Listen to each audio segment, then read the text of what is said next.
Ensalado. The power's out everywhere. The city is locked down. Hello everybody, welcome back to Screenstars. I'm here today to bring you my review for the 2021 horror comedy, The Manson Brothers Midnight Zombie Massacre. The film is directed by Max Martinez, who also stars in the film, as well as Adrian Pazdar from the Near Dark film from the 80s, D.B. Sweeney. We've got Randy Couture in the film. We've got Bas Rutten making an appearance in the film.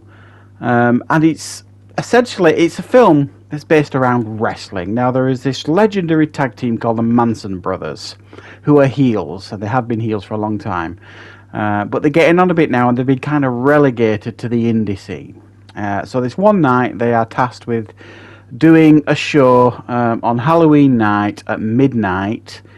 When they get there, they are presented with some old friends, old wrestling veterans, and Bas Rutten's character and others are juicing up on this dodgy Chinese growth hormone that basically turns out to be zombie juice and starts infecting them. An outbreak takes place, and it is up to the Manson brothers to try and save the day.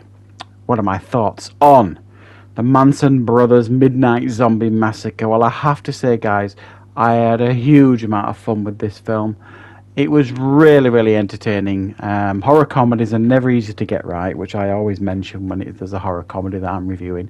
I thought they got the balance just right here. This film was genuinely funny at times.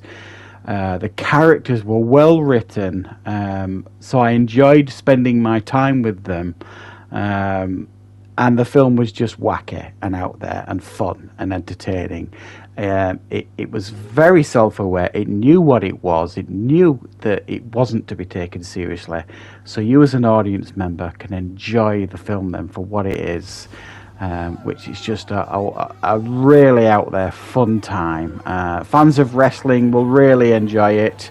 It gets all that bit right. It's respectful to the wrestling scene, I suppose.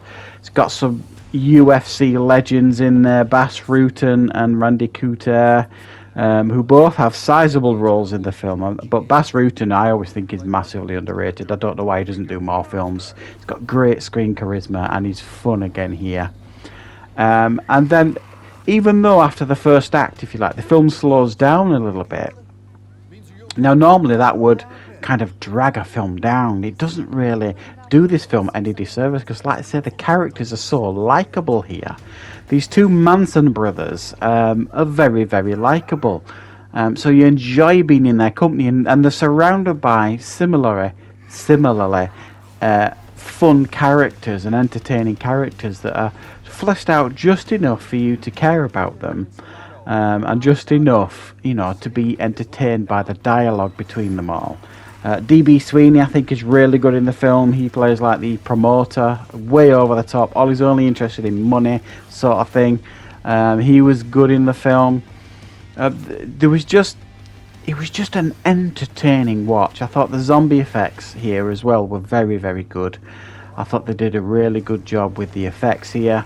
Now, the big accusation you could make against this film, I suppose, is, was it particularly frightening? No, there was nothing in this film that really scared me. Not really, but it does its job well as a zombie film. It kind of ticks the boxes that you would expect it to tick for a zombie film, and it does it particularly well. The zombies aren't particularly menacing or threatening or frightening. They kind of do what they're supposed to do in regards to a zombie film.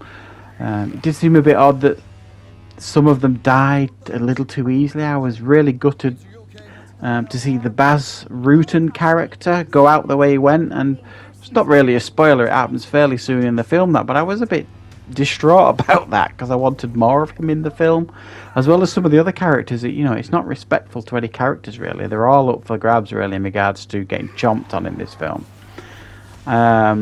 So yeah, I think fans of wrestling, fans of zombie films, and fans fans of comedy horror in general, I think are going to get a kick out of this.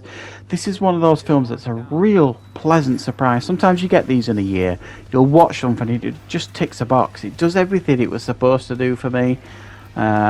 It was fun. It was effective. It was really entertaining to watch. I love the fact that this zombie outbreak came from, you know, this infected Chinese growth hormone. I just thought that was hilarious. And I thought as well, Adrian Pasdar is unrecognisable in this film. He plays like this dodgy doctor, way over the top, this doctor that treats like wrestlers if they get injured in matches and things. He was hilarious. I mean, he was genuinely hilarious, this doctor, walking around kind of giving himself oxygen and things like that, and he was a real perv. And you can understand how he lost his license, because he's now like a doctor on the indie circuit. So if you're looking for a bit of fun, if you like zombie films, I think you're going to be entertained with this one, guys. It looks like there's a sequel as well in production, because they do hint at a sequel at the end of this, a vampire-themed sequel.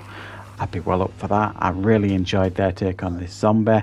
So I'm actually going to give this one a really good score of 7 out of 10. I was super entertained by this one, guys, and it's one I suggest you check out if you like these sort of films. I really enjoyed my time watching this one. I had a big smile on my face watching it. It's light-hearted, it's tongue-in-cheek, it doesn't take itself too seriously, so therefore I didn't either, and I had a good time watching it. So thanks for watching, everybody. I hope you liked this review. I hope you found it useful. I will be back with more content on the channel very, very soon.